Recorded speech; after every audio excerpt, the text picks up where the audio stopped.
Donc, la semaine dernière, on avait déjà parlé un peu des différentes unités au niveau de la formation à distance, bien d'une formation en ligne. Donc, on avait dit il y a trois unités, à savoir l'unité de lieu. Est-ce que c'est une formation qu'on fait en présentiel ou bien à distance?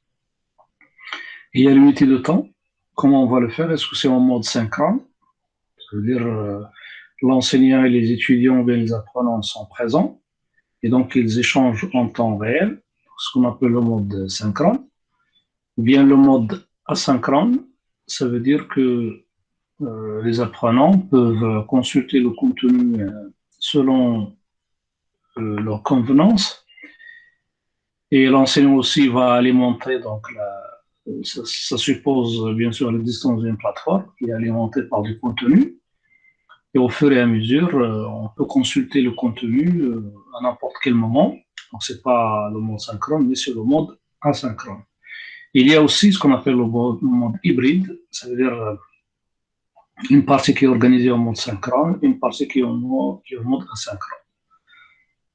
Si je prends un exemple, je ne sais pas, un cours par exemple de chimie, on peut toujours expliquer le principe de fonctionnement, etc., en mode asynchrone, c'est-à-dire les étudiants consultent les ressources qui sont déposées sur la plateforme, mais au moment de réaliser par exemple des travaux pratiques pour déclencher des réactions chimiques, ils doivent être présents au laboratoire pour faire les travaux pratiques.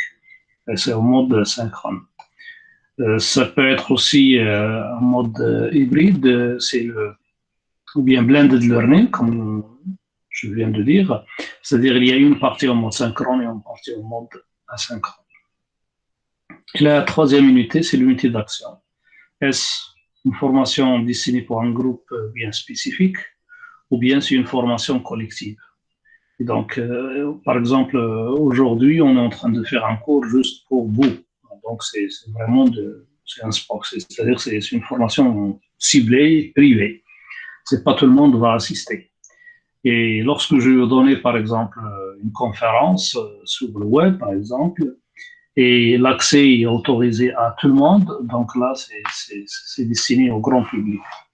Donc voilà un peu comme rappel par rapport à ce qu'on vient de voir la semaine dernière. Et donc, bien sûr, on a dit pour réussir tout ça, lorsqu'on fait des MOOC, des Massive Open Online Courses, c'est-à-dire des cours ouverts à distance, d'une manière massive ou bien pour un grand public, il y a les SPOC, donc c'est destiné pour un groupe privé, ou bien le terme qu'on utilise parfois aussi en français, c'est la formation ouverte et à distance. Donc, tout ça, ça nécessite, comme on a expliqué l'autre fois, des plateformes, ça veut dire des solutions sur lesquelles on doit travailler pour pouvoir réussir ceci. Donc, généralement, on trouve surtout les LMS, les Learning Management Systems. Donc, lorsque je parle de Moodle, par exemple, là, c'est un LMS. Jitsi, c'est un LMS. Edmodo, Canvas, donc Google, donc la Google Suite Éducation, par exemple, et Microsoft Office 365 aussi. Donc, ce sont des solutions qui sont dédiées à l'enseignement pour pouvoir réaliser des cours à distance.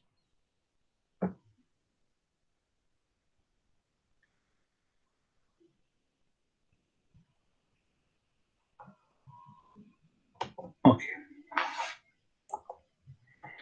Donc, tout ça, on avait parlé. Maintenant, aujourd'hui, on arrivera sur le deuxième point. C'est les différents usages possibles du numérique en formation. Donc là, bien sûr, il y a le système, bien la classe traditionnelle, dont on avait l'habitude, à qui on est habitué. Et puis, il y a ce qu'on appelle la classe inversée. Et la notion de classe inversée, c'est très, très important. C'est l'avenir de l'enseignement actuellement, parce que c'est une nouvelle manière de voir les choses. Et donc, lorsque on parle du présentiel, d'enseignement, on a dit surtout par rapport à l'unité de lieu. Donc, on va commencer à partir du présentiel total jusqu'au distanciel total.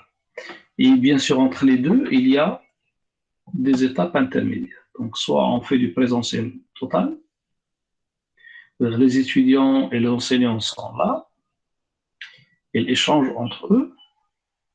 Bien sûr, même si on est en présentiel total, on peut utiliser des moyens électroniques. Eh bien, on est complètement à distance. Donc, c'est la distance totale. Et pour passer de là à là, il y a des étapes intermédiaires.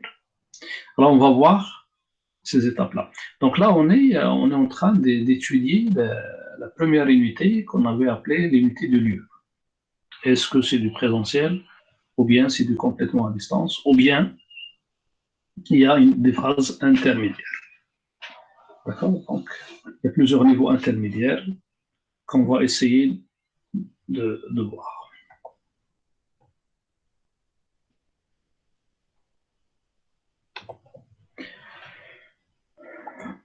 Donc, bien sûr, là, on parle du présentiel enrichi, du présentiel amélioré, du présentiel allégé, du présentiel réduit, du présentiel quasi inexistant.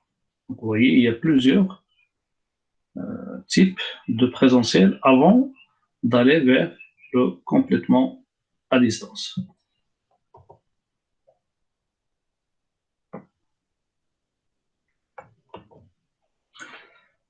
Alors, on va essayer de commencer par ce qu'on appelle le présentiel enrichi.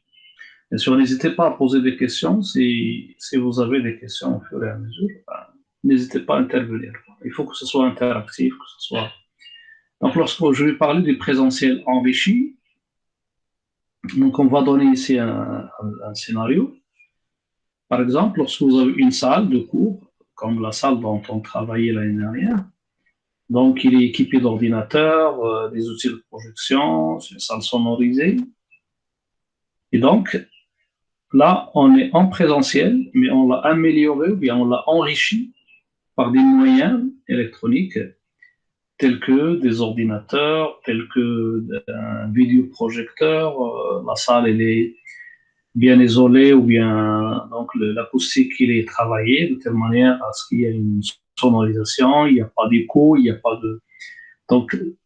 Donc, ça a été enrichi par ces outils-là. Et donc, c'est ce qu'on appelle un présentiel, mais enrichi. Et en plus, donc, il y a des supports pédagogiques numériques, par exemple, qui sont tirés d'un mot. Là, on va vous dire, par exemple, on va travailler aujourd'hui sur tel thème, mais en se basant sur le contenu d'un MOOC. Bien sûr, comme exemple, on a vu l'autre fois, d'autres sites, par exemple, dont on verra tout à l'heure des exemples. C'est-à-dire, on se basera, je vous invite par exemple à aller tous sur France Université Numérique, FAN, France Université Numérique. Donc, essayez de chercher, je vous invite à lancer tous le navigateur et aller sur France Université Numérique. Alors là, pour avoir le...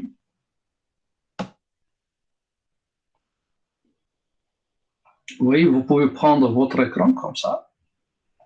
Et là, je vais essayer de... Voilà. De partager. Et comme ça, vous pouvez avoir les deux écrans en parallèle.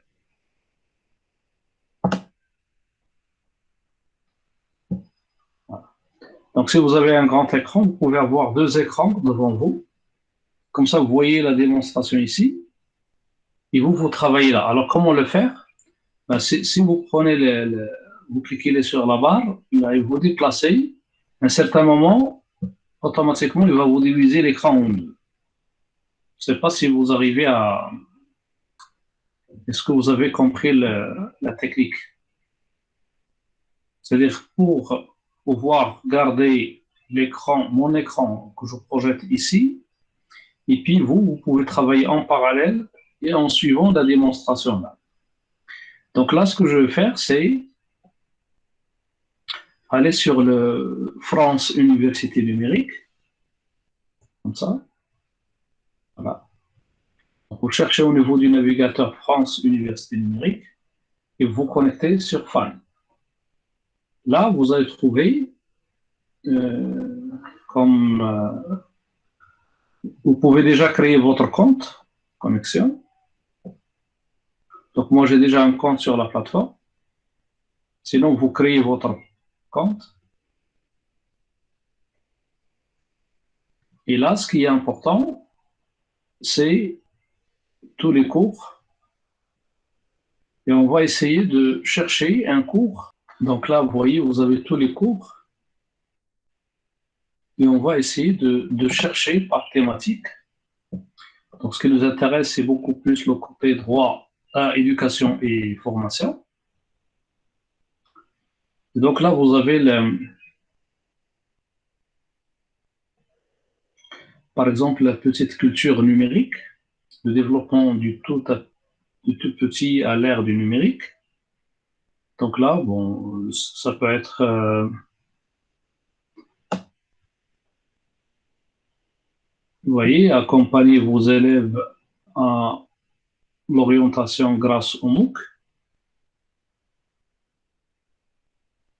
Donc là, vous avez plein de thèmes. Vous voyez, MOOC, mon métier pour la santé, formation hygiène, intégrité. Donc on peut s'initier à l'enseignement scientifique, numérique et technologique. Là.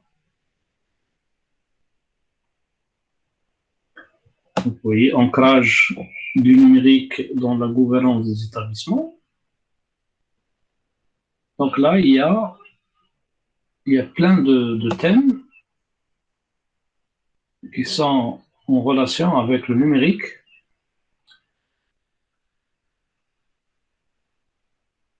Donc voilà, par exemple, enseigner avec les serious games, par exemple. Donc on va prendre ce thème-là, enseigner avec les serious games. Donc là, si je clique, donc là, on va vous présenter donc une vidéo. Donc comment enseigner avec les serious games. Et donc là, si je reviens sur mon cours, par exemple, on va prendre ça comme exemple. On va vous dire, voilà, donc on est en train de faire du présentiel enrichi, mais nous allons nous baser sur l'apport des supports pédagogiques numériques tirés du MOOC. Donc, on va travailler sur tout ce qui est enseignement à l'aide des jeux de rôle ou bien des serious games, et bien, en se basant sur le contenu d'un MOOC, donc sur la plateforme comme France Université Numérique. C'est ça l'objectif de ce qu'on appelle le présentiel enrichi. D'accord? Donc, le présentiel enrichi, c'est un mode synchrone. C'est-à-dire là, on est là, on va essayer de créer un environnement beaucoup plus amélioré en mettant à la disposition des étudiants tous les moyens, même s'ils sont devant l'enseignant, mais la salle elle est bien préparée, elle est équipée d'ordinateurs, des moyens de projection, de sonorisation. Et en plus, on peut ajouter aussi une plateforme sous forme de MOOC, par exemple, à partir de laquelle sur laquelle nous allons nous baser pour travailler. Donc voilà un peu le présentiel enrichi.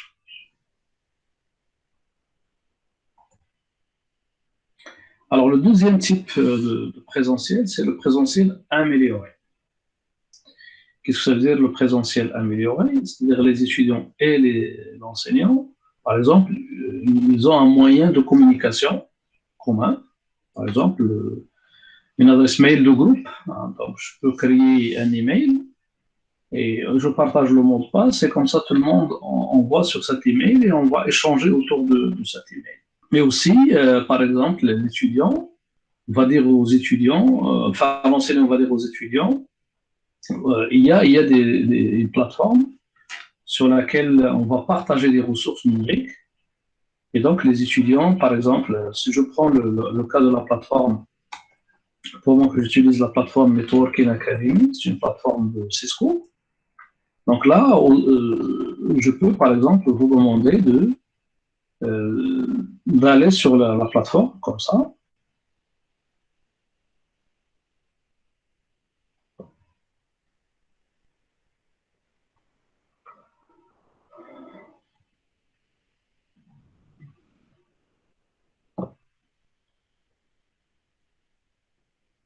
Ça, pour moi, je l'utilise beaucoup avec les étudiants en cycle d'ingénieur, tout à l'INSET.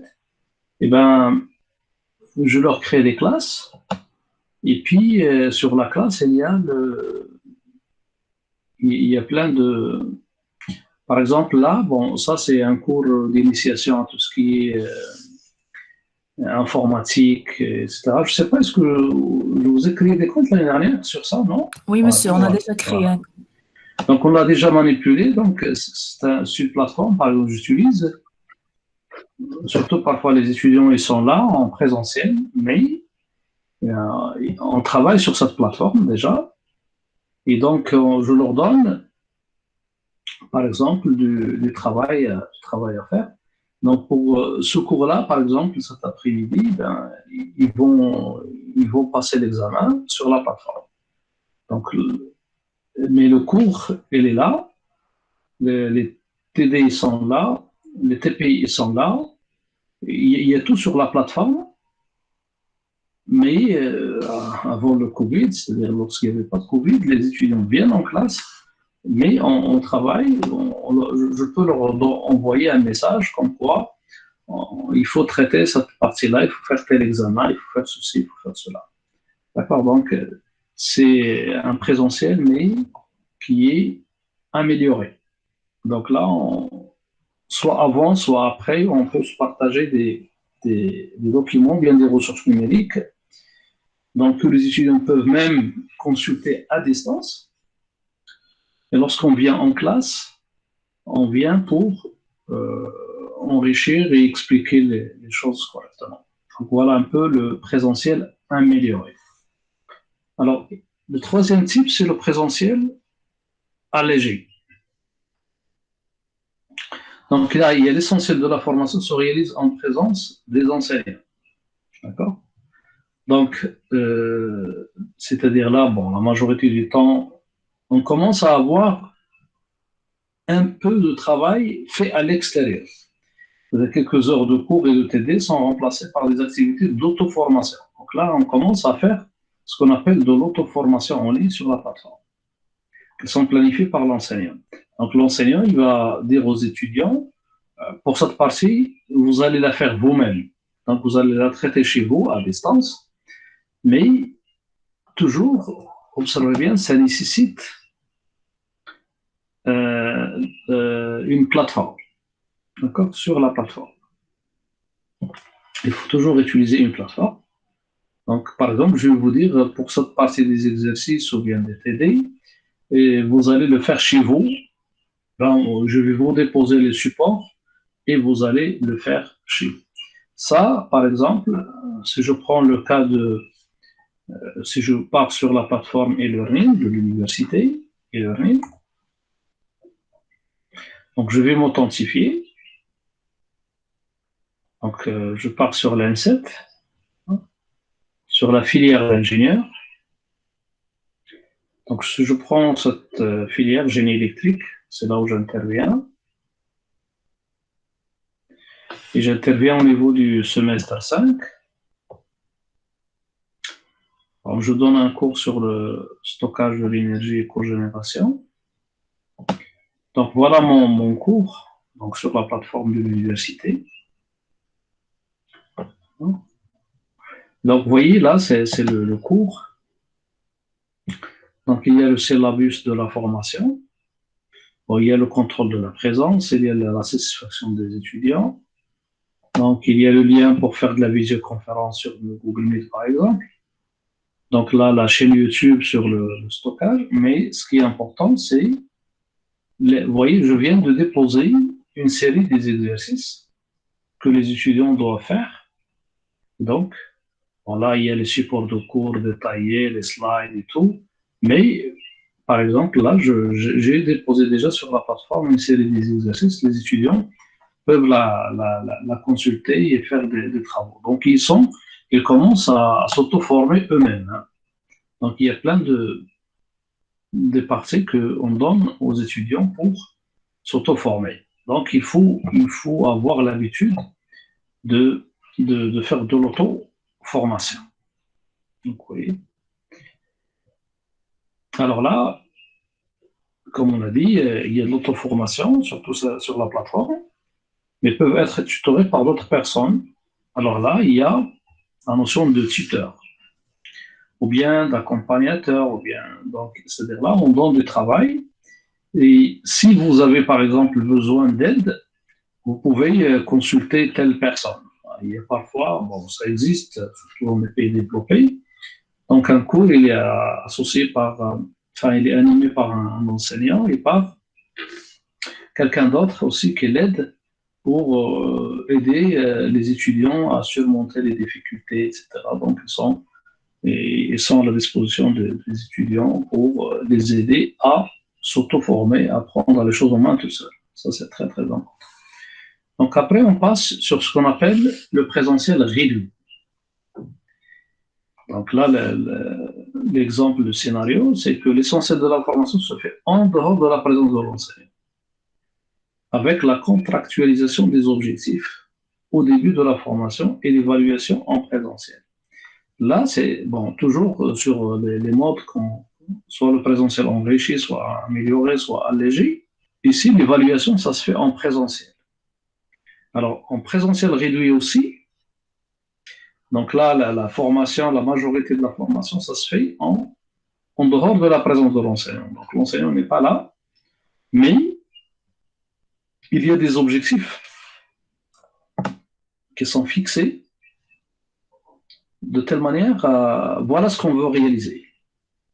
Donc, on ne se lance pas comme ça au hasard, mais on vous dit l'objectif, par exemple, de cette formation, c'est d'acquérir telle compétence et donc à réaliser tel objectif. Et donc, ça, c'est connu par l'enseignant et par l'apprenant. Mais l'évaluation sur tout ça, ça va se faire en présentiel, même si la majorité de la formation, elle est donnée en mode, surtout, par exemple, asynchrone. C'est-à-dire, vous avez les ressources sur la plateforme et vous allez commencer à travailler, mais au moment il y a quelques heures qu'on organise pour poser des questions, pour faire un TP, par exemple, ou quelque chose comme ça, mais l'évaluation, ça se fait en présentiel. Donc là, il y a la notion de suivi des étudiants, se fait à l'aide d'outils de pilotage, classe virtuelle, forme de discussion, etc. Donc la même chose pour moi, par exemple, si je prends le cas de la plateforme Cisco Networking Academy, par exemple ici, sur cette plateforme, ben, j'ai cette classe, je peux savoir, par exemple, les notes.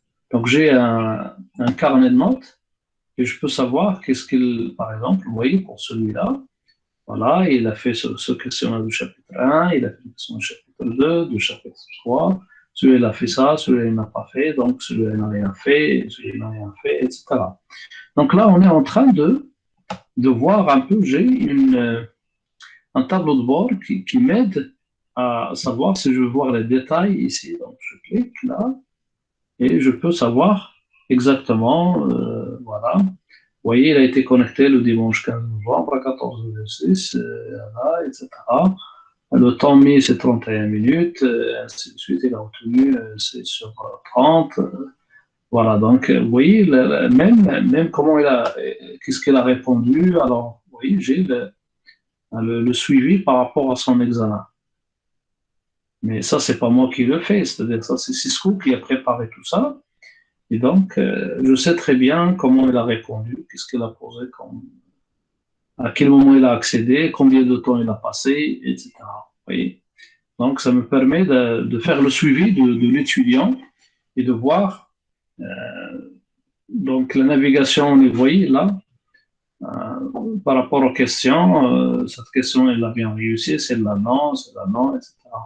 Donc, tout ça, c'est grâce à cette plateforme, une plateforme bien faite, et d'ailleurs elle est conçue sur Moodle, hein. Tout ce que vous voyez là, c'est sur Moodle.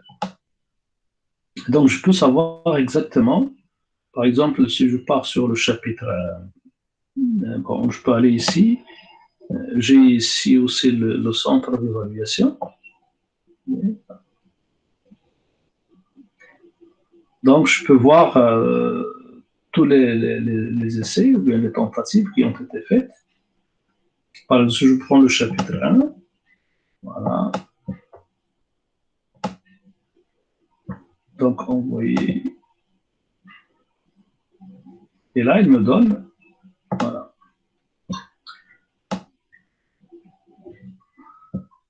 les essais effectués. Hein. Donc là, je sais très bien, chaque étudiant, vous voyez, celui-là, par exemple, il n'a fait aucun test. Celui-là, il a fait deux essais. Celui-là, il a fait 3 essais. Donc, j'ai le tableau de bord devant moi. Hein. Donc, celui-là, il n'a rien fait.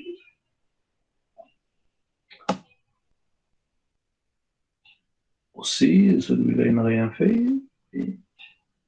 Donc, je visualise un peu, je suis l'état de chaque étudiant. Donc, juste pour vous donner une idée, comme quoi il y a des plateformes qui me permettent de faire le suivi. Hein. Donc, le suivi des étudiants se fait à l'aide d'outils de pilotage, la classe virtuelle. Donc là, vous venez de voir un exemple de classe virtuelle. Et on peut aussi lancer des forums de discussion dans lesquels les étudiants peuvent dire, voilà, moi j'ai besoin de ceci, j'ai pas compris quelque chose, l'autre peut lui répondre, l'enseignant peut intervenir. Et donc, tout ça, c'est ce qu'on appelle du présentiel réduit. C'est-à-dire, on essaiera de mettre à la disposition de l'étudiant, surtout une plateforme qui est très flexible, qui est mise à jour, qui répond aux besoins pour pouvoir réaliser ce type de présentiel réduit. Mais le plus important, c'est que l'évaluation aussi, ça se fait sur place, c'est-à-dire en présentiel. Maintenant, on arrive vers le quasi inexistant. Donc, tout est à distance. Là, tout se fait à distance, donc il n'y a pas de présentiel. Mais c'est l'enseignant qui peut se déplacer pour rencontrer l'étudiant. Mais l'évaluation, ça se fait en présentiel. C'est-à-dire là, jamais l'étudiant se déplace dans l'établissement pour apprendre, mais pour quelques TD, quelques non. Mais par contre, c'est une forme hein, qui est expérimentée surtout pour les gens, surtout qui payent. Hein. Parfois, ça, on peut le pratiquer au niveau de ce qu'on appelle la formation continue, c'est-à-dire les gens, par exemple, qui sont concentrés sur Agadir, par exemple, il y a deux qui sont sur Tanger, ceux qui sont sur Marrakech. On peut toujours se déplacer, l'enseignant peut organiser des séances avec eux, il se déplace vers eux, mais l'évaluation, il faut que tout le monde soit en présentiel pour faire l'évaluation. Parce que l'évaluation, c'est quelque chose de très, très important. Et donc, parfois, ça pose des problèmes pour évaluer à distance.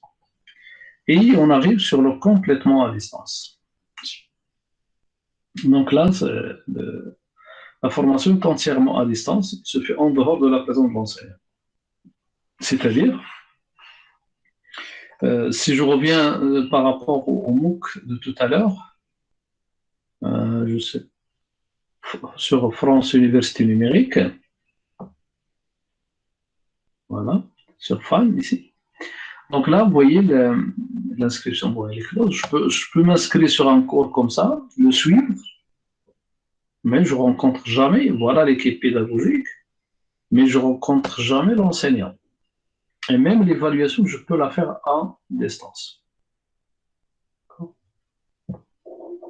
Donc là, ça se fait complètement à distance. Donc, à la limite, l'enseignant peut organiser quelques visioconférences, par exemple, ou bien des webinaires. Donc là, ou bien il peut intervenir sur les forums en mode déféré, ou bien en mode asynchrone. Mais l'évaluation finale aussi, ça se fait à distance. Et bien sûr, il faut une plateforme de suivi des étudiants. Donc, tout ça, si on n'a pas de plateforme, on n'a rien du tout. Donc, voilà un peu, on a fait le parcours du présentiel depuis, c'est-à-dire là, depuis le présentiel enrichi jusqu'au présentiel quasi inexistant. Donc, en résumé, donc là, vous avez le présentiel enrichi, c'est lorsqu'on va utiliser des diaporamas, on va utiliser un tableau blanc interactif, on va utiliser. Donc, c'est-à-dire là, on essaye, on est là en présentiel, nous sommes tous là, mais on essaye d'enrichir ce présentiel par l'intégration surtout des technologies de l'information et de la communication pour améliorer l'apprentissage. Il y a aussi ce qu'on appelle, il y a ceux qui parlent aussi du présentiel augmenté. Donc, fournir des ressources pour aller plus loin, selon les prérequis. Bien sûr, le présentiel augmenté, maintenant, il y a la possibilité de faire des TPI avec des moyens qui sont sophistiqués pour pouvoir apprendre beaucoup plus. Hein. Donc, il y a plein de solutions. Et la notion du présentiel allégé tout à l'heure, hein, c'est beaucoup plus la classe inversée. C'est là où s'est apparue la notion de classe inversée. Alors, la classe inversée, c'est du travail. L'étudiant fait du travail chez lui. Donc, il devient un autodidacte. Et lorsqu'il vient en classe, c'est juste pour travailler, par exemple, en groupe, résoudre des problèmes complexes, demander l'aide de l'enseignant sur des points bien particuliers. Mais la majorité du travail, ça se fait chez lui. Donc, l'étudiant travaille chez lui et il vient en classe pour complément de formation. Mais ça suppose, comme je dis depuis tout à l'heure, l'existence d'une plateforme qui est bien faite pour réaliser ceci. Alors, au niveau du présentiel réduit, donc c'est là, on parle beaucoup plus d'une formation mixte hybride, ou bien le blended learning.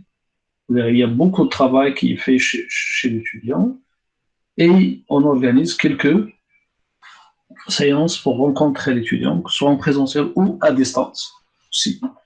Donc, on organise des webinaires, etc. Et puis, vous avez le présentiel quasi inexistant. Donc là, c'est de la formation qui est complètement à distance. On fait appel à ce qu'on appelle les MOOC, etc. Mais l'évaluation, ça se fait en prêt. Donc tout ça, tous ces modes-là, c'est l'évaluation, c'est en présentiel. Sauf si on est complètement à distance. Là, on va faire même l'évaluation à distance. Donc la classe, le présentiel allégé ou bien la notion de classe inversée, donc ça a changé la donne et donc on parle maintenant même de pédagogie inversée. D'accord? Donc la pédagogie inversée, c'est une approche. Donc là, le système classique, c'est qu'on faisait beaucoup de leçons en classe. On vient, on assiste au cours. Et après, l'étudiant part chez lui pour faire des exercices, des TD à la maison. Alors que maintenant, on est en train de faire l'inverse. C'est-à-dire l'étudiant doit découvrir et s'approprier le cours à la maison ou dans n'importe quel lieu. Donc, vous voyez, il y a celui qui n'a pas les conditions chez la maison, il peut aller dans un café, et ceux qui peuvent s'installer à l'air libre, je ne sais pas. Hein. Donc l'essentiel, là où ils se sont à l'aise. Là où les étudiants se sont à l'aise, je ne sais pas, il y a des jardins, il y a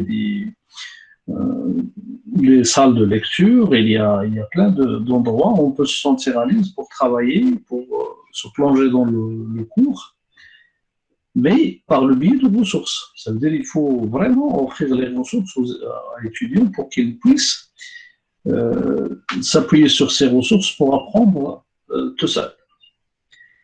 Et lorsqu'ils viennent en classe, c'est pour approfondir ou bien mettre en œuvre par des exercices ou bien des projets, des tâches complexes avec l'aide de l'enseignant.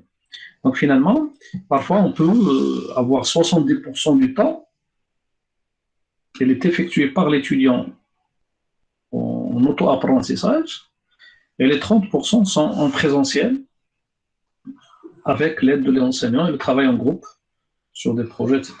Donc c'est ça ce qu'on appelle la notion de classe inversée.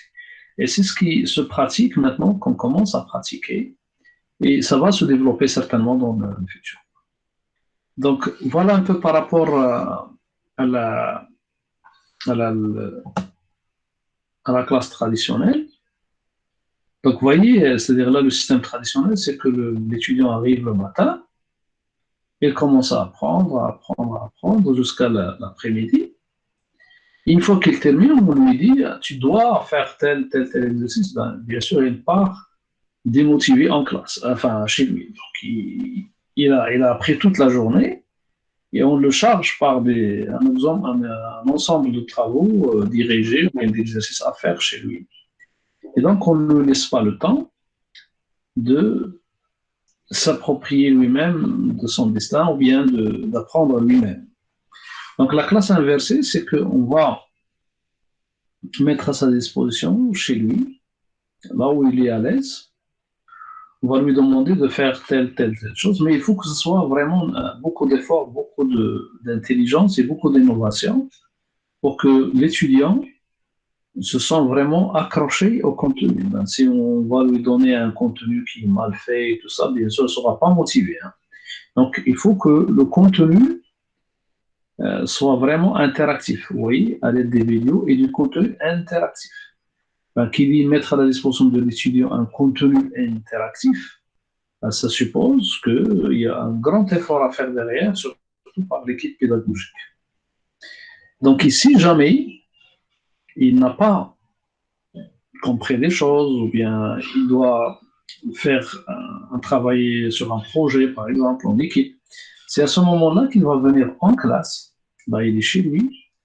Maintenant, il va venir en classe. C'est juste, vous voyez, le lendemain en classe, des activités, des travaux de groupe. Donc, il va venir avec ses camarades pour travailler ensemble sur un groupe. Et sinon, il peut venir aussi pour demander l'aide de l'enseignant. Donc, une fois qu'il a réalisé, bien que l'enseignant a aidé à réaliser ce qu'il n'avait pas compris, par exemple, OK, maintenant, on va le lancer sur d'autres projets intéressants. L'essentiel, c'est toujours rendre l'étudiant motivé. Donc, voilà un peu la notion de l'objectif de la classe inversée, c'est de rendre l'étudiant autodidacte lui-même, mais en l'accrochant au contenu. Donc, ça suppose un contenu intéressant, bien travaillé, interactif, etc. Et en le maintenant tout le temps motivé. Donc, c'est ça l'objectif de la classe inversée. Est-ce qu'il y a des questions par rapport à ce qu'on vient de voir?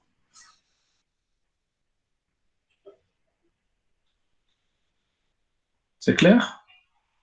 Monsieur, Oui?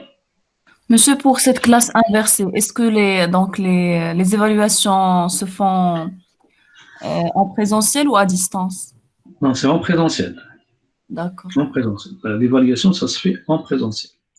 Donc, l'évaluation complètement à distance, c'est lorsque on a opté pour le distanciel total, c'est-à-dire, c'est comme lorsque vous faites un MOOC comme ça, vous pouvez vous inscrire sur un MOOC, et là, vous avez même la notion de badge, ou bien la notion de certificat, et donc l'évaluation, c'est beaucoup plus, c'est-à-dire, c'est pour avoir un papier comme quoi vous avez bien suivi, etc. Mais il y a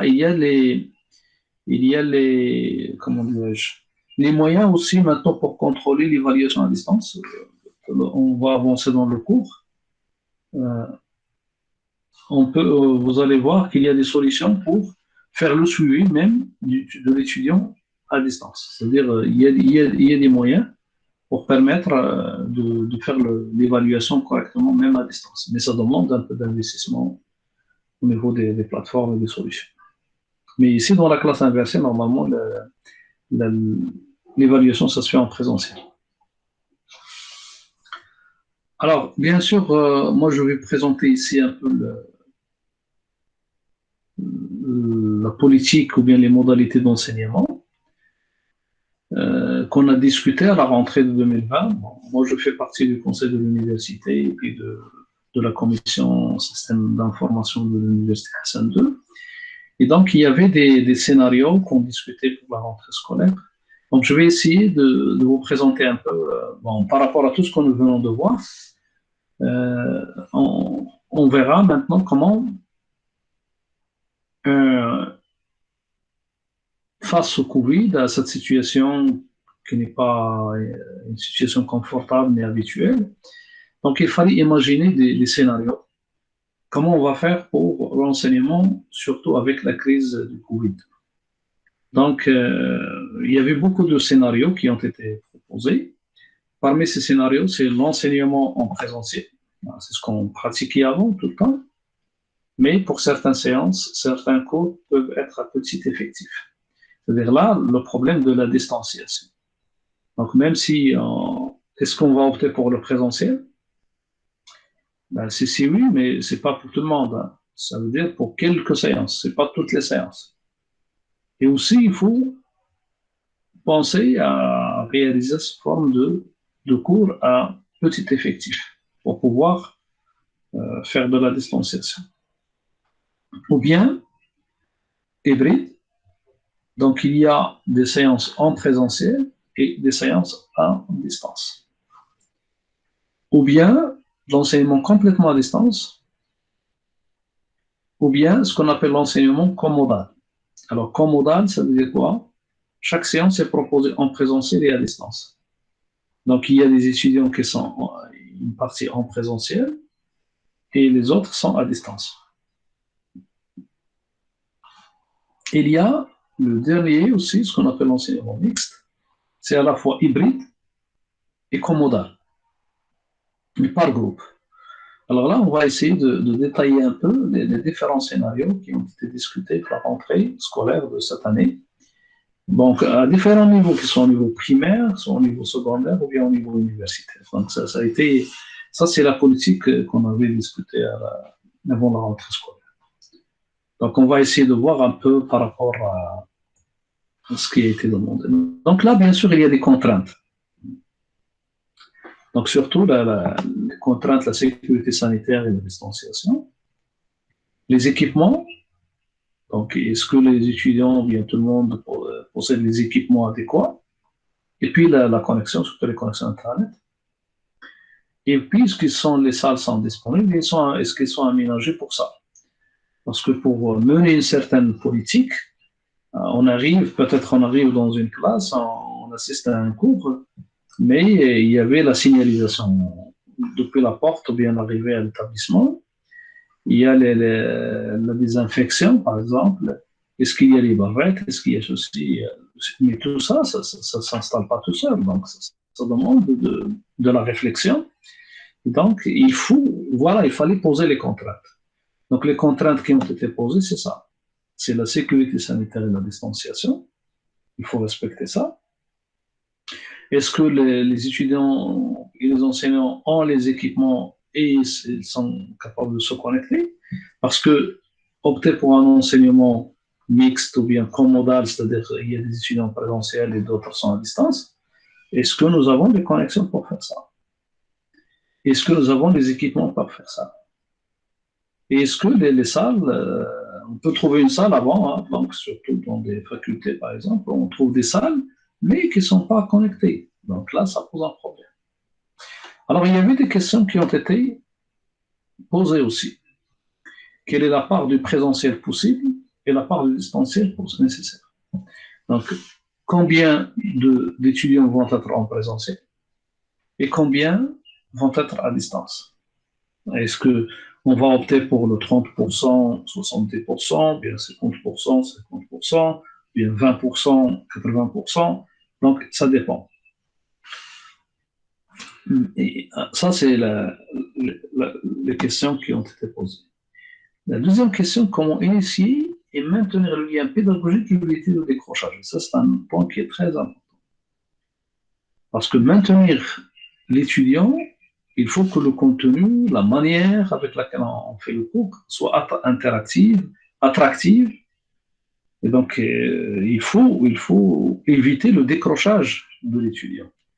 Donc, parfois, lorsqu'on arrive, on suit le cours, mais bon, on trouve qu'il n'est pas très, très bien fait ou bien il n'y a pas beaucoup de moyens pour aller faire c'est-à-dire aller sur des sites, voir des choses intéressantes, etc. Donc, automatiquement, l'étudiant peut décrocher facilement. Et comment enseigner et développer les apprentissages des étudiants aussi. Parce que là, c'est pas tout le monde est initié à enseigner à distance. Peut-être on est un bon pédagogue en présentiel, on enseigne bien en présentiel, mais lorsqu'on est à distance, on n'a pas les habitudes d'utiliser un tableau, d'utiliser ceci, etc. Et donc même de naviguer parfois.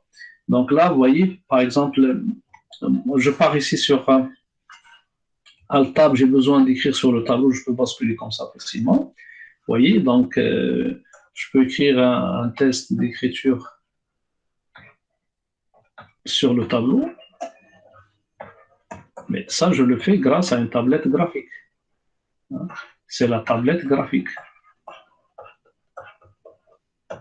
Donc, vous voyez, je suis en train d'écrire comme si je suis en train d'écrire sur le tableau. Et vous recevez ce que je suis en train d'écrire. Bon, surtout les gens qui font des mathématiques, qui font là, donc facilement écrire f de x égale l'intégrale moins l'infini plus l'infini ax carré plus bx plus c, vous voyez, d de x par exemple, là, je suis en train de voir comment un enseignant de mathématiques peut se comporter ou bien peut écrire facilement. Mais s'il n'a pas d'habitude, s'il n'a pas de tablette graphique, il ne peut pas faire ça, par exemple. Il va essayer de passer par des éditeurs d'équations, et c'est un peu, ça demande beaucoup d'investissement pour apprendre les techniques et à manipuler. Et donc, vous voyez un peu, ça nécessite des moyens. Donc là, comment enseigner et développer les ADP et comment garantir des évaluations de qualité et sécurisées. Et ça aussi, c'est l'évaluation. Donc, comment on va évaluer les étudiants, comment... donc, voilà un peu un certain ensemble de contraintes qui ont été posées et les questions qui ont été posées. On essaiera de répondre à ces questions-là. D'accord? Je ne sais pas, est-ce que c'est clair jusqu'à présent? Il n'y a pas de questions?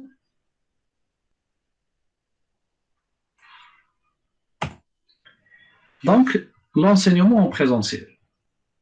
Donc déjà, on va commencer par le premier point. Donc là, ça veut dire que toutes les séances vont se dérouler sur place, en présentiel.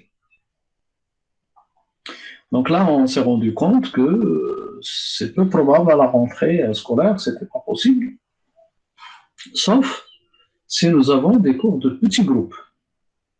Et si les salles sont adaptées à ça. Donc, vous voyez un peu la première constatation, c'est qu'il faut travailler en petits groupes et il faut que les salles soient aménagées pour ça. Donc là, il fallait diviser la classe en petits groupes. Groupe 1, groupe 2, groupe 3, groupe 4. Donc pour la séance 1, comment on va faire? La première séance, est-ce qu'on va avoir tous les groupes? La séance 2, la séance 3, jusqu'à la séance N, comment on va gérer ces groupes-là? Donc là, nous sommes en train de voir un peu les différents scénarios. Donc, si on opte pour le présentiel total, il faut travailler avec des petits groupes. Et bien sûr, il faut faire alterner les groupes. C'est-à-dire là, finalement, une séance, il faut qu'il soit divisé en plusieurs. Ça peut s'étaler le contenu. Bon, là, ça va se répéter. L'enseignant va prendre, par exemple, le groupe 1. Après, il va enseigner au groupe 2. Après, il va enseigner au groupe 3. Après, il va enseigner au groupe 4. Et donc, parce que là, on est obligé de respecter la distanciation et l'effectif réduit. Alors, dans ce cas, bon, l'avantage, c'est que la relation traditionnelle enseignant-étudiant est maintenue. Et bien sûr, l'enseignant va continuer à enseigner comme il en a l'habitude. Les étudiants, ils sont moins isolés. L'interaction avec l'enseignant, les autres étudiants est plus facile. Donc, bien sûr, la présence en classe ou bien sur les lieux, ça favorise la persévérance des étudiants. Et donc, l'enseignant, il est moins dépendant du numérique. Donc là, on reste dans le système traditionnel. Donc, mais le problème, le grand problème, c'est que le taux présentiel ne peut s'organiser que pour des petits groupes. Et donc, d'ailleurs, moi j'ai vécu une expérience à l'école Mohammedia d'ingénieur à Rabat. Donc, il y avait des besoins, c'est que effectivement, ils voulaient organiser ça. Alors, comment diviser les étudiants en plusieurs petits groupes et leur assurer un cours? Alors, ils ont pris des salles, une à côté de l'autre, et dans chaque salle, on a mis un groupe, et c'est à l'enseignant de faire le tour sur les. Donc, il va expliquer à ce groupe, il va leur donner des travaux, puis il les laisse travailler, il part sur l'autre classe, il commence à leur expliquer, à leur donner le travail, mais c'est pénible pour l'enseignant, c'est pas bien à l'aise. Ben, qu'est-ce qu'on a essayé de faire? Alors, j'espère que j'ai ici le plan. Alors là, attendez.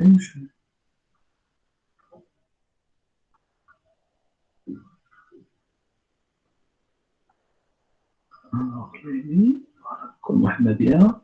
Voilà.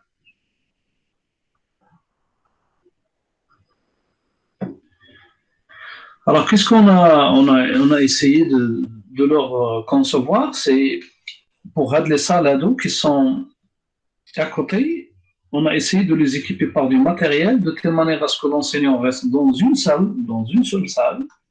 Il est en train d'expliquer et tout le monde le suit des autres salles à côté. Donc, les étudiants sont en présentiel, le nombre est réduit par chaque salle, et puis l'enseignant, il reste dans une seule salle. Donc, voilà un peu ce qu'on a. Donc, on a mis en place ce qu'on appelle une table de mixage, un amplificateur de son. Et donc, l'enseignant est équipé par un micro-cravate. Donc, il est équipé par un micro-cravate. Et puis, il est lié vers une table, ce qu'on appelle une table de mixage ici. On sort de cette table et on la ramène vers l'autre table de mixage au niveau de l'autre salle. Et puis, voilà. Donc, en tout cas, l'enseignant, il peut être là ou bien là où il veut. Et puis, la même chose pour la projection. Ça, c'était la solution pour la projection. Non, ça, c'est le son. Voilà la projection. Donc, il y a le PC de l'enseignant. On va le relier à un vidéoprojecteur et on sort de là et on part vers le vidéoprojecteur de l'autre salle. Et puis aussi, donc si l'enseignant était là, donc on va le relier vers le vidéoprojecteur de cette salle, etc. C'est-à-dire nous avons conçu la solution de telle manière à ce que l'enseignant arrive dans n'importe quelle salle, il peut se connecter, il peut expliquer, même s'il se déplace dans l'autre salle, les autres qui sont dans la première salle, ils sont en train de voir l'enseignant qu'est-ce qu'il fait dans la deuxième salle. Et donc, comme ça va être un peu flexible, de telle manière à assurer un cours en même temps pour des groupes, pour des petits groupes en présentiel. Je ne sais pas, est-ce que vous avez compris par rapport à ce que je viens d'expliquer? Monsieur? Oui. Et si jamais les apprenants veulent poser des questions, les apprenants dans d'autres classes, comment ça se fait? Oui. Justement. Alors, on a organisé c'est-à-dire là, l'enseignant, il est en train d'expliquer. Donc, tout se projette sur les écrans de projection. Le son aussi, il est diffusé dans les différentes salles. Mais si jamais les étudiants, ils peuvent se connecter avec leur téléphone à la visioconférence. Ce qu'on a utilisé, c'est-à-dire il n'a qu'à activer son microphone sur le téléphone, il peut poser la question. D'accord, monsieur, merci. Et l'enseignant, il a les écouteurs et donc il est connecté aussi sur la visioconférence, comme ce qu'on est en train de faire maintenant. Et l'enseignant, il active son micro et puis il peut poser la question. Oui, ça a été résolu de cette manière. OK. Donc voilà, donc pour la première question, c'est dans le contexte. Donc vous voyez, le tout présentiel ne peut s'organiser que pour des petits groupes, à condition d'avoir suffisamment de salles et d'enseignants, ce qui semble difficile. Donc le risque est de devoir faire cours dans plusieurs salles de TD et de TP en même temps, et les éditions réparties dans celles-ci, ce qui sera très compliqué, voire impossible. Mais ça, on l'a expérimenté. Donc moi, j'ai assisté à l'expérience au niveau de l'école Mohammedia et j'avais même proposé la solution. Et donc, fait le prototype. J'ai fait le prototype avec des collègues à l'école Mohammedia des ingénieurs. Donc voilà un peu comment on a essayé de résoudre ce problème. Donc ça, c'était le constat pour l'enseignement en présentiel au début de la rentrée scolaire de cette année. Alors, il y a l'enseignement hybride. Alors, l'enseignement hybride, c'est que pour un même cours, donc certaines séances ont lieu en présentiel et d'autres à distance. Donc, bien sûr, surtout donc, pendant la crise du Covid-19, c'est la distanciation physique donc, qui est imposée d'alterner les séances et non de la pertinence pédagogique. Ce n'est pas pour réaliser ce qu'on appelle la classe inversée, non. Mais c'est les conditions du Covid-19 qui ont imposé cette situation. Et donc, tous les cours magistraux, donc les cours magistraux ici seront par exemple à distance, mais les TD, les TP, bien sûr, seront en présentiel, à condition que la distanciation physique soit respectée. Et donc là, on va voir pendant des séances, par exemple la séance 1, la séance 2, la séance 3, les étudiants sont à distance, donc le cours se fait à distance. Mais par exemple, on va dire que la séance 4, la séance 5, on va les faire en présentiel. Mais il faut, attention, il faut toujours respecter la distanciation. Et donc, il faut travailler par groupe. Et à ce moment-là, il faut aménager des salles de telle manière à avoir des groupes. Le groupe 1 fait la salle 1, le groupe 2 fait la salle 2, le groupe 3 fait la salle 3, le groupe 4 fait la salle 4, par exemple. Mais c'est un peu difficile à gérer. Et après, on revient sur à distance, et puis en présence, et puis à distance. Donc ça, c'est ce qu'on appelle la solution hybride. Bon, l'avantage de ça, c'est que la relation traditionnelle est maintenue en partie. C'est-à-dire là, l'enseignant reste en contact avec les étudiants, mais pas à 100%, mais quand même en partie. Donc, la réalisation des travaux pratiques, des mises en situation reste possible avec le présentiel ici. Bon, l'étudiant, il se sent vraiment assuré, moins isolé. Donc, il y a la possibilité d'interagir avec l'enseignant, surtout même si on est à distance et en visioconférence.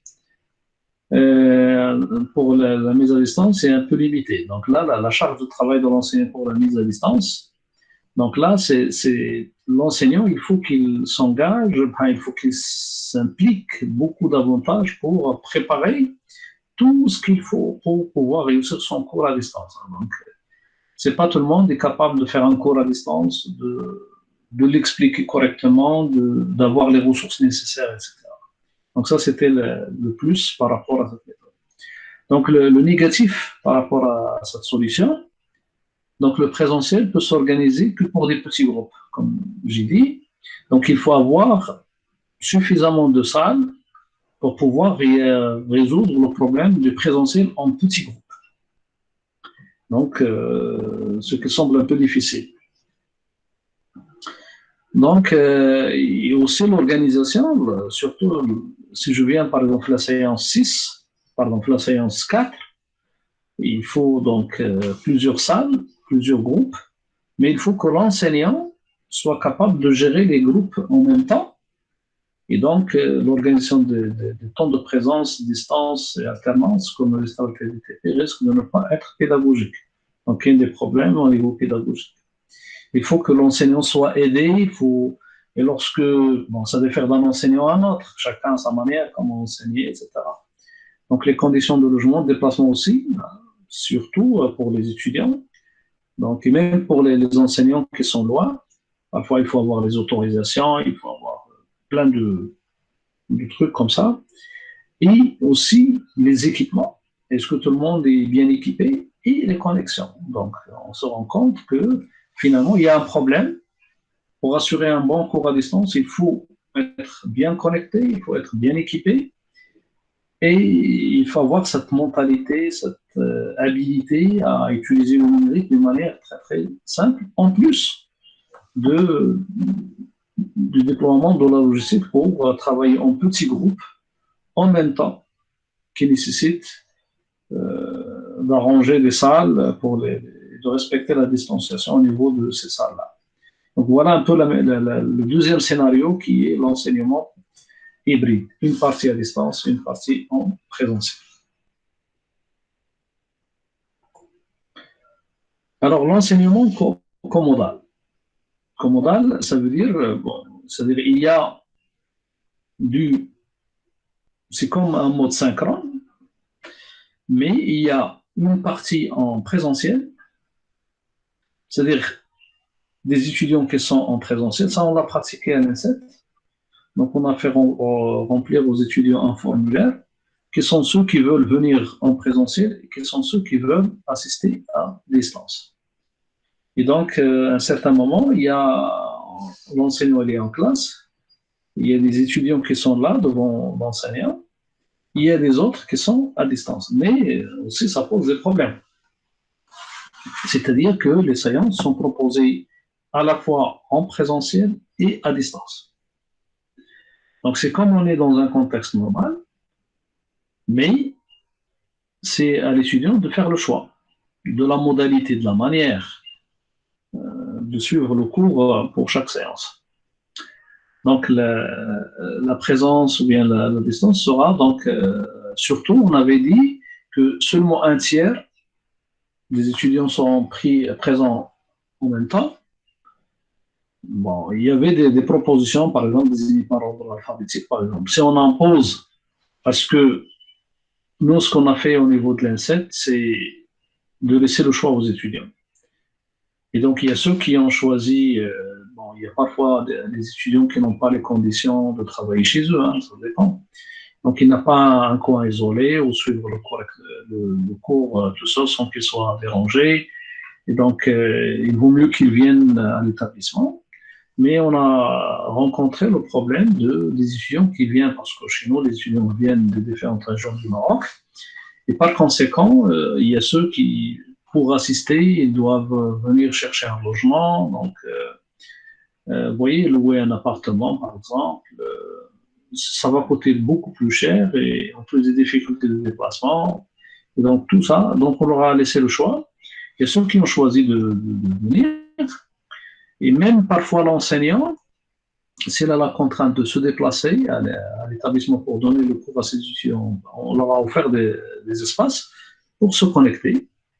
Il y a quelqu'un parfois qui cherche juste un emplacement où il est tranquille et il est connecté. Et donc, on leur a offert des espaces comme ça pour se connecter à Internet et puis suivre même le cours, même si l'enseignant n'est pas disponible, s'il n'est pas à l'école. Bon, ça a bien marché, donc ça a donné de bons résultats. Donc, ici, le système ou bien l'enseignement commodal, c'est des étudiants en présentiel et l'autre à distance. Mais il ne faut surtout pas dépasser le 1 tiers. Bon, nous, on travaille à effectif réduit, donc la classe maximum, c'est 40 étudiants. Et donc, en moyenne, on ne dépasse pas les 10, 12 étudiants en classe. Et donc, bien sûr, des classes, et grâce à son nombre réduit, on va respecter la distanciation. Mais le grand problème, c'est de réussir la synchronisation entre ceux qui sont en présentiel et ceux qui sont à distance. Donc, l'avantage de cette méthode, bien de l'enseignement commodal, c'est la relation traditionnelle enseignant-étudiant est maintenue pour les étudiants en présentiel. Donc, les étudiants qui sont là, on trouve cette relation traditionnelle qui est maintenue. Donc, bien sûr, l'enseignant peut enseigner comme il en a l'habitude, mais sans oublier qu'il donne aussi un cours à des gens qui sont à distance. C'est-à-dire qu'il faut qu'il arrive à synchroniser, à se synchroniser lui-même pour donner des cours à des étudiants en présentiel et d'autres qui sont encore à distance. C'est-à-dire qu'il ne faut pas oublier ceux qui sont à distance au détriment de ceux qui sont en présentiel. Et aussi, il ne faut pas peut-être rester connecté avec ceux qui sont à distance et oublier ceux qui sont devant lui. Donc, surtout l'étudiant qui est en présentiel est moins isolé. Donc, il peut interagir avec l'enseignant facilement, il peut poser des questions, etc. Et bien sûr, la persévérance des étudiants, on a remarqué que les étudiants qui viennent en classe, parce il faut qu'ils se sentent qu'ils sont en train d'étudier. Donc, parfois, les gens ne sont pas habitués à l'enseignement à distance, donc il reste quand même isolé, il ne sait pas, il est perdu, donc il ne sait pas exactement où ce qu'il en est. Donc, alors, les points négatifs de ce genre d'enseignement, donc, très lourde. Hein, donc, la préparation et l'animation des séances est très lourde. Donc, ça nécessite beaucoup de préparation, ça nécessite des animations, surtout pour les étudiants, pour les groupes en présentiel et à distance. Donc, il faut du matériel pour filmer, par exemple, tout ça. Parfois, les étudiants demandent à ce que la séance soit enregistrée, puis pour qu'ils puissent la visionner en déféré. Et donc, tout ça nécessite des moyens pour pouvoir réussir ce genre d'enseignement. Donc, bien sûr, il faut toute une logistique d'organisation. Quels sont les étudiants qui doivent être présents, quels sont ceux qui doivent rester à distance. Donc, il faut vérifier tout ça. Et donc, et vraiment, surtout sur ce dernier point, le respect de l'équité entre les étudiants qui sont en présentiel et ceux qui sont à distance.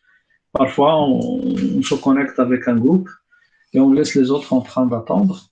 Et donc, ce qui mène, ou bien ce qui pousse le décrochage, ce qui cause le décrochage des étudiants. Donc, voilà un peu l'enseignement qu'on appelle comodal. Alors là, j'arrive sur l'enseignement hybride et comodal par groupe. Vous voyez, donc, ça, c'est les séances se déroulent en présentiel avec un groupe d'étudiants et en même temps à distance pour 2, 3 ou 4 groupes.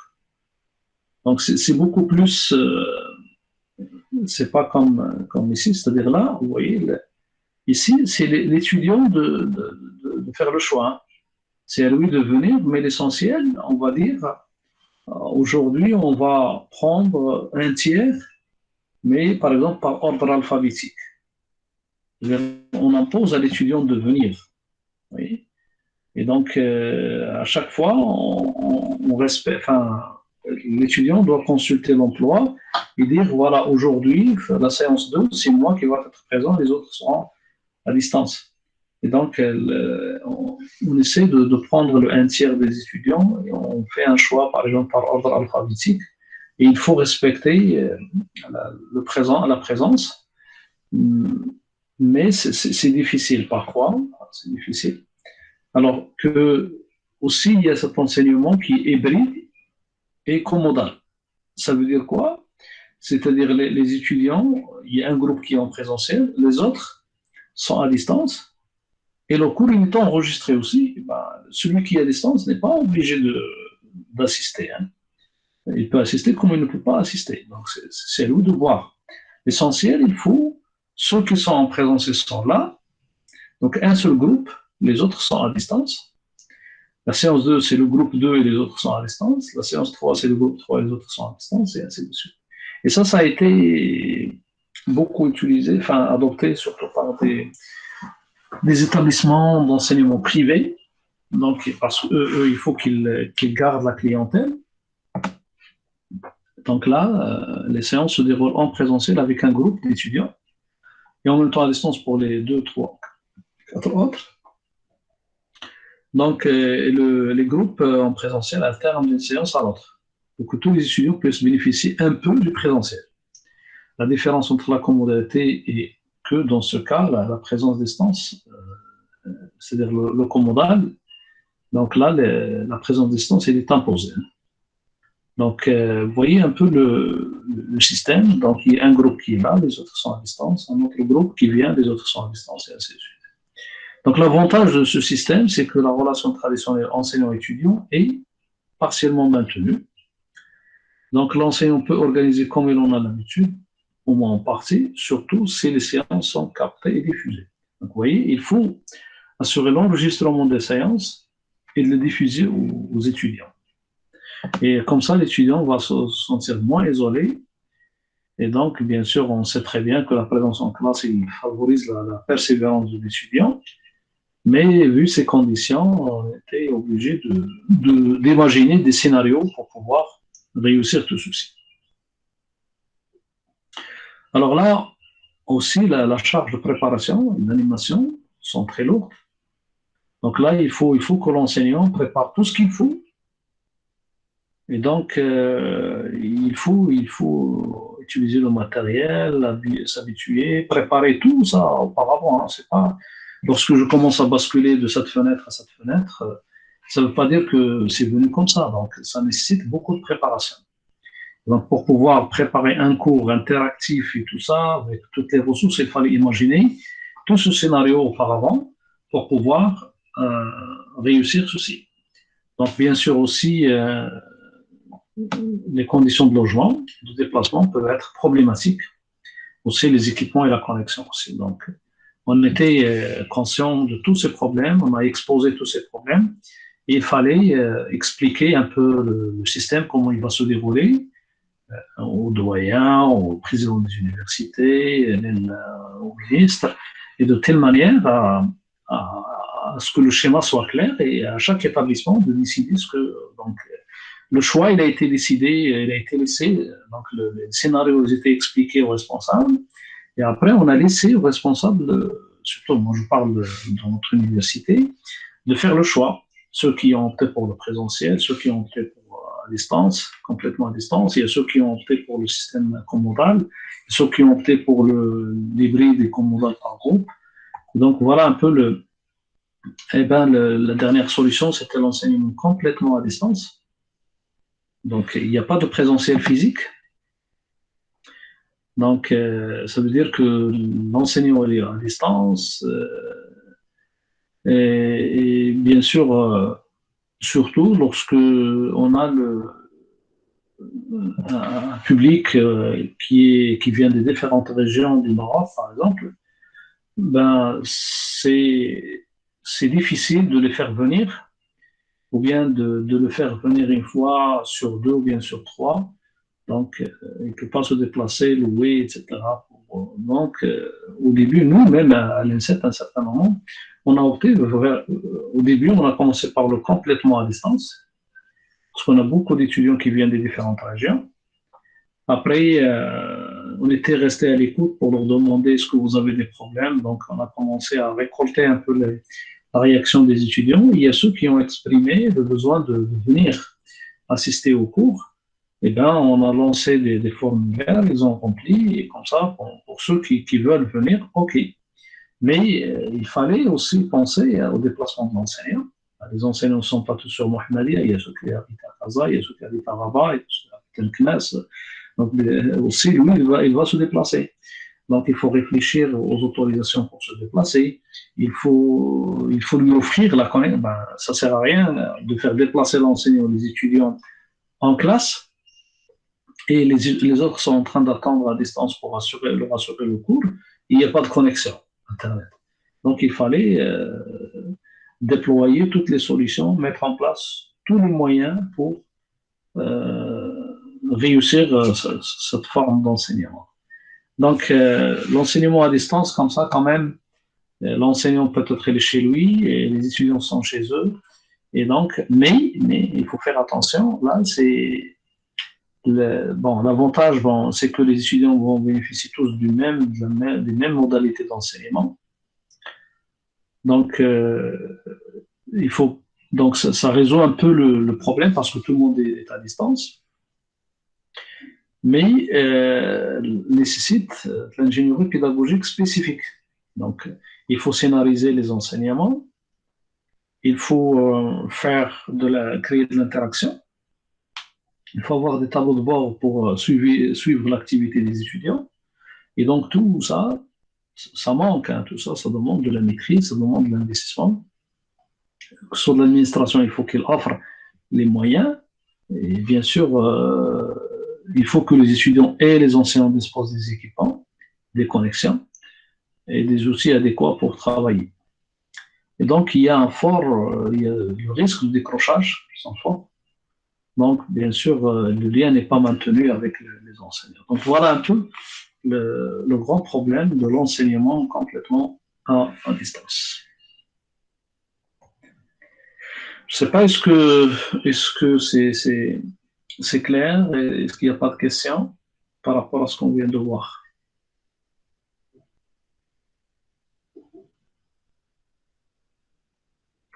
C'est bon? C'est bon, monsieur, c'est clair. Voilà. D'accord. Donc, comme j'ai dit, il y a des plateformes sur lesquelles il faut aller. Moi, je vous conseille surtout la plateforme FanMOOC. Donc, ça, c'est France Université Numérique. Je pense qu'on avait déjà parlé de ça l'année dernière. Mais aussi, donc, il y a plein de cours, hein. Il y a plein de choses sur cette plateforme. Donc, le FanMOOC. Donc, je vous invite tous à créer un compte sur cette plateforme. Je ne sais pas, est-ce que vous avez tous créé, est-ce que vous avez des comptes sur la plateforme FanMOOC? Oui, monsieur. Donc voilà, donc surtout pour nous, ce qui nous intéresse, c'est beaucoup plus les MOOC au niveau de la partie éducation et formation. Donc, c'est-à-dire là, lorsque je viens sur les cours, tous les cours ici. Donc, ce qui nous intéresse beaucoup plus, c'est la thématique, c'est le thème éducation et formation. C'est là où, alors bien sûr, le travail qu'on va faire, c'est de réaliser, donc là, lorsqu'on parle de MOOC, la formation par apprentissage dans l'enseignement supérieur. Ouais. Donc, c'est un cours qui est fait qui est initié, donc il est ouvert jusqu'au 11 juin 2021. Donc, si on part sur ce MOOC-là, vous voyez, la fin d'inscription jusqu'au 11 juin 2021. Donc, l'inscription, donc ça a commencé le 11 octobre 2020. Donc, vous voyez, vous allez trouver une vidéo qui vous explique. Donc, je vais basculer. Mon le haut-parleur. Voilà. Et donc, je vais lancer la vidéo.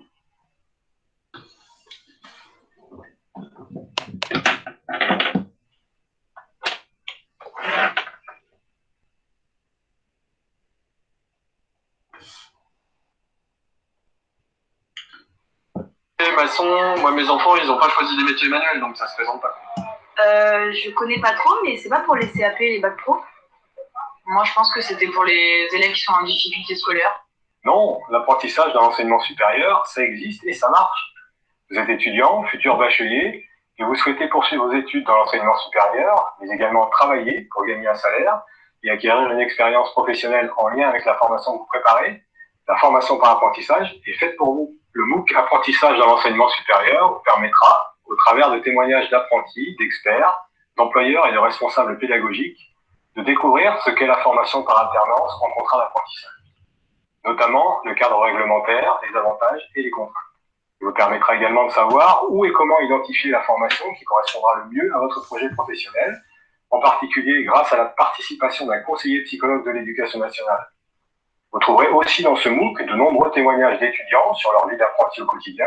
Et enfin, vous pourrez mettre toutes les chances de votre côté pour trouver un contrat d'apprentissage grâce à des conseils pour la rédaction de votre CV et de vos lettres de motivation, ainsi que la préparation aux entretiens de recrutement.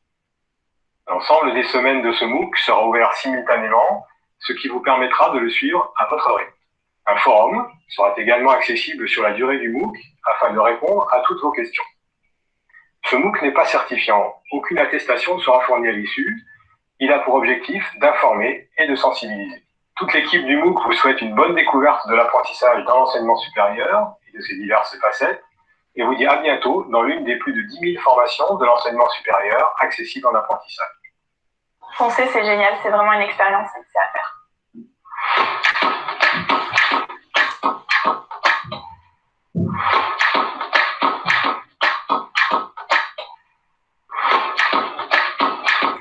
Donc voilà un peu une idée sur cette formation. Donc c'est juste pour avoir, donc il y a toujours une vidéo introductive. Et puis vous avez à propos du cours, qu'est-ce qu'il permet, à qui s'adresse le cours, quels sont les prérequis, donc il n'y a pas de prérequis. Et puis il y a le format du cours. Oui. Donc l'ensemble du MOOC sera accessible dès l'ouverture. Vous pourrez ainsi consulter les contenus et réaliser les activités selon votre rythme. Donc selon le rythme que vous voulez, donc c'est du mode asynchrone. Et bien sûr, il y a une équipe pédagogique qui a créé ce MOOC. Et ils ont créé un forum pour interagir avec les apprenants. D'accord? Donc il y aura des vidéos, il y a des témoins d'apprenants, d'experts, etc. Donc là, vous voyez, si vous vous inscrivez sur le cours, donc voilà un peu le plan du cours et l'évaluation vers la fin. Donc, il pourra vous donner une attestation de suivi avec succès pour les apprenants qui ont obtenu 70% des bonnes réponses au quiz hebdomadaire. Donc, voilà un peu un exemple de MOOC qui est ouvert à tout le monde. Et donc, tout le monde peut s'inscrire. Il n'y a pas de restriction. Ce n'est pas un SPOC, c'est un MOOC. Et voilà. Je ne sais pas, est-ce qu'il y a des questions? Ou bien on avance.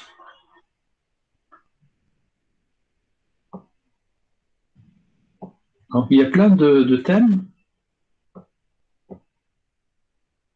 dans la thématique éducation-formation qui sont très, très intéressants. Bon, la première évaluation, pour vous, c'est on va essayer de concevoir un MOOC comme ce que vous venez de voir. Hein.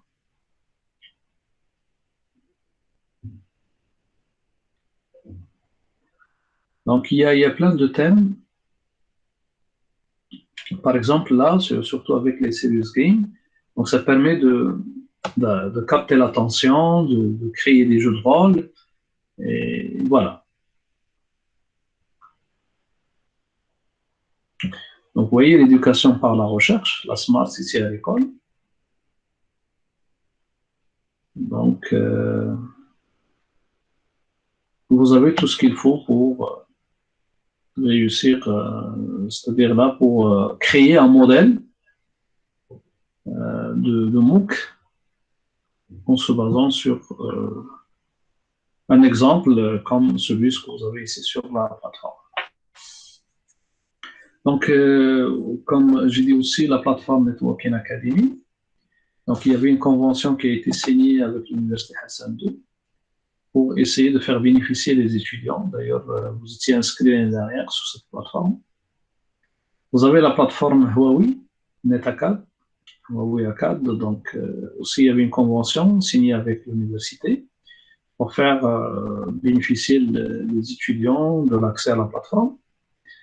Il y a aussi IBM Africa, donc c'est une initiative destinée à... Bon, ça c'est beaucoup plus de tout ce qui est développement et tout ça pour les informaticiens.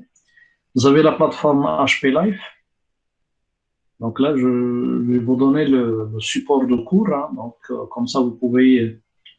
donc, je vais essayer de... Je vais mettre à votre disposition le support de cours sur la Classroom, sur Google Classroom. Donc, là, il faut aller sur Je ne sais pas, est-ce que tout le monde est inscrit sur Google Classroom? Donc là, je vais aller sur Classroom. En attendant d'avoir le compte pour utiliser la plateforme de l'université, parce que je n'ai pas l'accès au site de la faculté des lettres de Mohamedia. Donc, je vais changer de compte. Il faut entrer par le compte de l'université. Voilà. Licence éducative. Normalement, c'est ça votre cours. Donc, voilà le cours. Alors là, donc maintenant, on peut créer ce qu'on appelle... mais il faut se connecter, s'il vous plaît. Hein. Il faut se connecter. Je vous invite tous à vérifier est-ce que vous avez l'accès à ce cours. Donc, voilà le code. Non, ça, c'est 2019. 2019-2020. Bon, c'est ça le cours qu'on avait créé l'autre fois. Les participants. Aya Ben Warraq, Zakaria, Dahman, Dahimour, Marine, Choudi. Donc, tout le monde n'est pas inscrit là.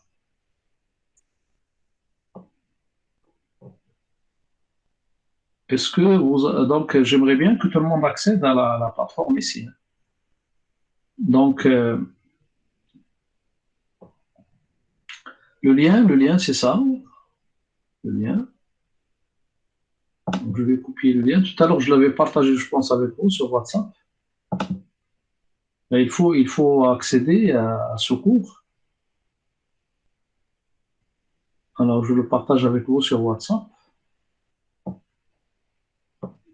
Ou bien sur le chat. Hein, je vais le partager avec vous sur le chat.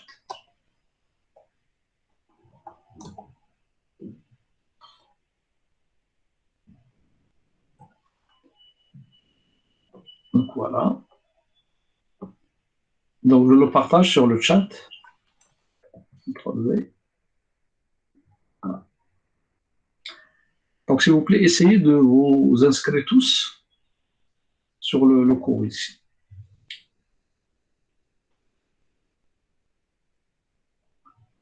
Je ne sais pas, est-ce que tout le monde a pu s'inscrire?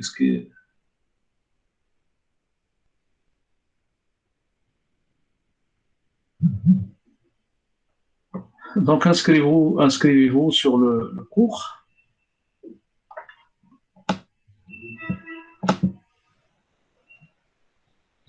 Mais il faut s'inscrire avec le compte de l'université. Si vous n'utilisez pas votre compte université, vous ne pouvez pas accéder au cours. Licence éducative. Donc, je vais essayer de voir les participants. Voilà, donc il y a quelqu'un qui s'est ajouté. Donc, essayez de vous connecter, s'il vous plaît, avec le lien là. Voilà. Et puis, s'inscrire sur le cours. Donc, je vais mettre à votre disposition. Donc là, si je reviens sur mon support de cours. Voilà. Donc, je vais enregistrer sous. Je vais le mettre au format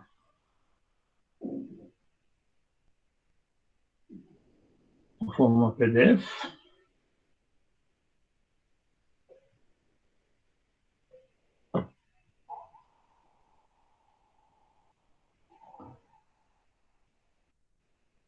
Voilà, le support de cours, il est au format PDF. Donc, je viens de le créer au format PDF.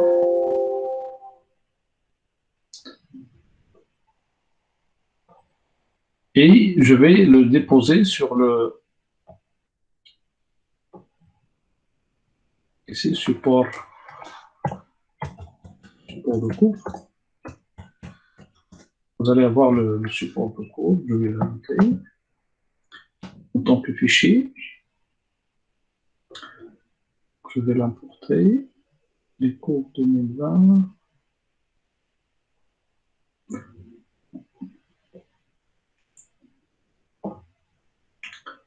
2021, voilà. Donc, c'est ça le cours.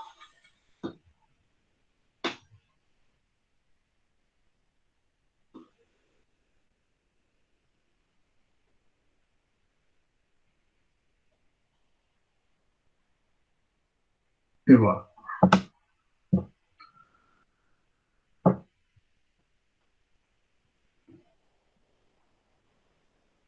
Donc voilà, le cours est à votre disposition maintenant.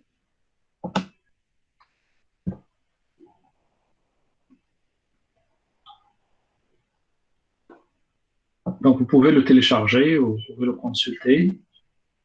Et je vous demande d'inviter tous les autres à s'inscrire sur la classe. Donc je vais partager aussi le lien dans le groupe WhatsApp. Donc, je vais aller sur WhatsApp.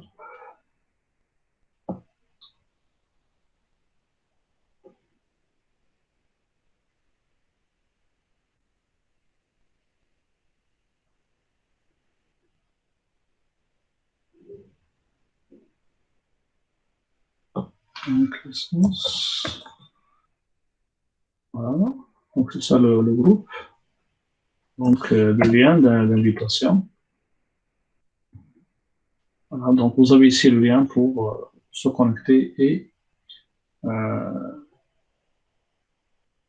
aller sur la classe.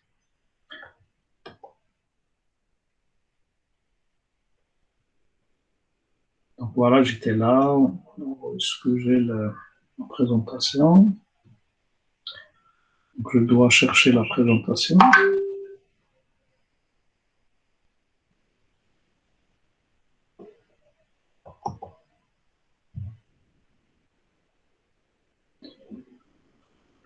Diaporama. Alors. Ok. Je suis en train de chercher. Partage écran.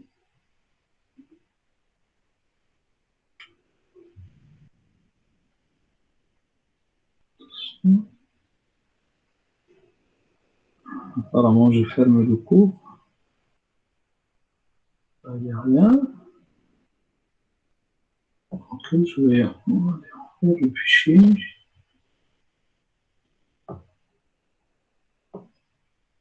Je vais le mettre ici.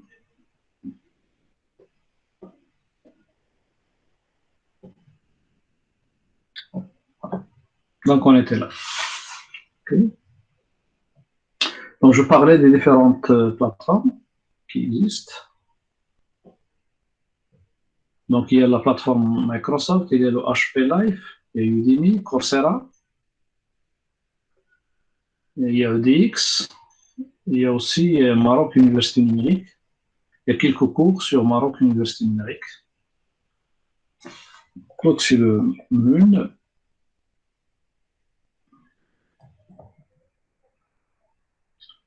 Donc, Maroc Université Numérique, le MUN. Voilà. Voilà un peu le projet qui a été conçu par le Maroc pour essayer de développer des MOOC.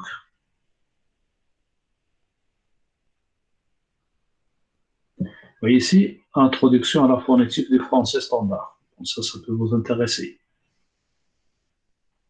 Intelligence dans une entreprise. Donc voilà, il y a quelques MOOC.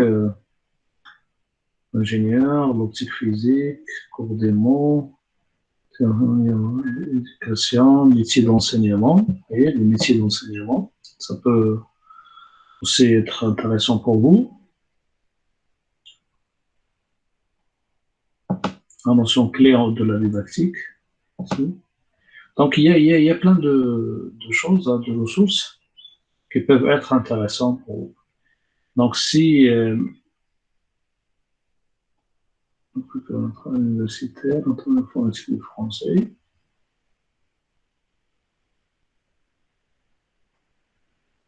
descriptive, voilà, géométrique, la notion clé de la didactique, ça c'est la deuxième session. Donc, vous voyez, là, vous avez,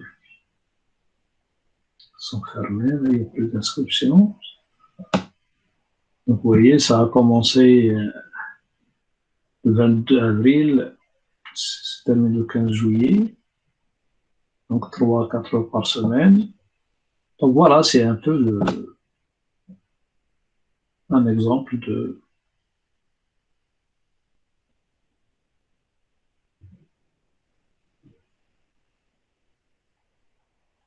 de MOOC créé par des Marocains. Donc, vous pouvez vous inscrire, etc. Vous avez ici voilà un peu la vidéo d'introduction. On va voir. Enseigner est un métier qui s'apprend. Pour apprendre à enseigner, il faut que les formateurs du métier comprennent comment se construit cet apprentissage afin d'améliorer leur pratique actuelle et ainsi adapter des dispositifs de formation applicative, tout en utilisant des outils conceptuels et méthodologiques qui cultivent sa pratique. Si vous êtes intéressé par le processus enseignement-apprentissage et par la manière de le favoriser dans un cadre scolaire, académique ou même dans la vie de tous les jours, le MOOC, des notions clés de la didactique, vous invite à découvrir les premiers concepts nécessaires pour construire des situations d'enseignement et d'apprentissage adéquates. Il se déroule en 4 semaines et propose différents types de supports. Capsule éducative, tests formatifs et certificatifs, ainsi que divers supports d'enregistrement. Les participants qui auront réalisé l'ensemble des activités prévues dans ce MOOC et validé l'évaluation d'un plan de parcours auront droit à une attestation de suivi. Vous êtes enseignant, formateur dans les entreprises privées, étudiant ou tout simplement soucieux de l'enseignement ou l'enseignement-apprentissage, rejoignez-nous en vous connectant à l'adresse suivante.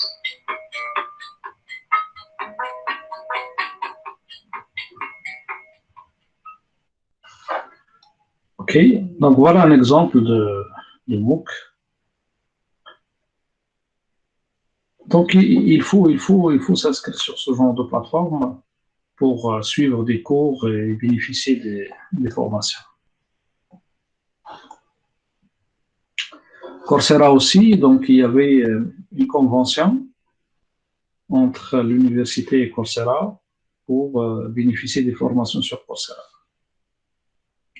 Je pense que si vous partez sur le NT, donc sur univ-hdc.ma, sur le portail de l'université,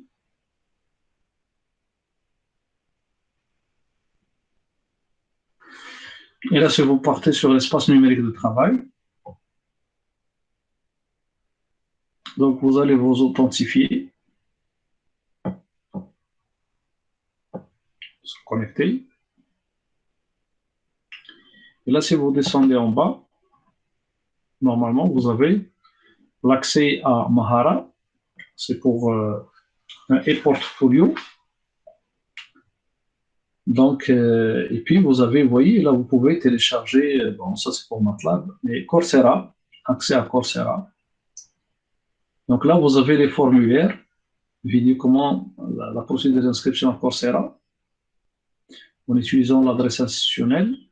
Donc, il y a le formulaire d'inscription pour les étudiants, pour vous, il y a pour les enseignants. Alors là, vous avez cette vidéo, si vous cliquez ici. Cher enseignant. C'est moi-même qui avais réalisé cette vidéo pour comment s'inscrire sur la plateforme Coursera. Donc voilà, j'étais en train de parler de Coursera. Donc, je ne sais pas, est-ce que vous avez fait une inscription sur Coursera ou pas? L'essentiel, vous pouvez aller sur votre espace numérique de travail et puis s'inscrire via le lien étudiant pour bénéficier des cours qui sont offerts par Coursera. Bon, il y avait une gratuité offerte proposée jusqu'en fin juillet, mais maintenant, je ne pense pas que c'est encore, mais il y a quelques cours qui sont gratuits quand même. Je ne sais pas, donc, est-ce que ça a été clair pour l'ensemble des... ce que nous avons vu ce matin. Donc, bien sûr, la prochaine séance, on va essayer de commencer comment mettre en place un projet e-learning. Et on va essayer de travailler beaucoup plus sur la plateforme Moodle. Donc là, on va parler de Moodle, par quoi elle est composée, etc. Et on essaiera de faire l'application sur la plateforme Moodle. Voilà, j'arrive donc à la fin de cette séance d'aujourd'hui. À moins si vous avez des questions, on va être 5 minutes. Si vous avez des questions. Monsieur, vous allez nous envoyer les diapos. Est-ce que vous allez nous envoyer les diapos? Je viens de les partager avec vous. Ils sont sur le Classroom maintenant. Ah d'accord, merci beaucoup. Ils sont déjà sur Classroom. Hein. Les diapos, ils sont là. Donc, comme je disais tout à l'heure, donc la la prochaine fois, on va commencer la mise en place d'un projet e-learning. Donc, en commençant par les différentes étapes. Et après, on va parler beaucoup plus de Moodle comme plateforme e-learning, comment la télécharger, comment l'installer, etc. Et après, bien sûr, pour les supports de cours, ils sont déjà maintenant sur la plateforme, là, sur votre classe. Vous voyez, vous avez l'enregistrement du cours de la semaine dernière, elle est là. Et vous avez aussi le support de cours maintenant qui est à votre disposition. Il est là, il est aussi déposé ici. Et puis, bien tout à l'heure, je vais mettre à votre disposition l'enregistrement de la séance d'aujourd'hui. Donc, vous avez tout entre les mains. Il suffit de s'inscrire sur le groupe WhatsApp. Je viens de poster le lien pour se connecter à la salle de cours. Ben, vous avez tout ce qu'il faut. Est-ce que y a-t-il des questions ou bien c'était clair pour aujourd'hui? Monsieur? Bien clair, Oui. monsieur. Oui, bien. Monsieur, il n'y a Oui. pas de question. Juste, je veux vous informer que Manal Houri n'a pas pu assister. Elle est vraiment malade. Oui, j'ai vu le message qui a été posté sur le groupe hier. Ah oui, c'est bon, monsieur. Bon rétablissement. Donc, si vous avez des questions, sont les bienvenus. Sinon, on arrête là et rendez-vous la semaine prochaine, je pense, c'est férié, c'est des vacances. Oui, apparemment. Donc, ça va être après la semaine prochaine. Ok, c'est bon. Sinon, on arrête l'enregistrement de la séance. D'accord, monsieur. Je vous souhaite bonne journée. Merci. Merci également.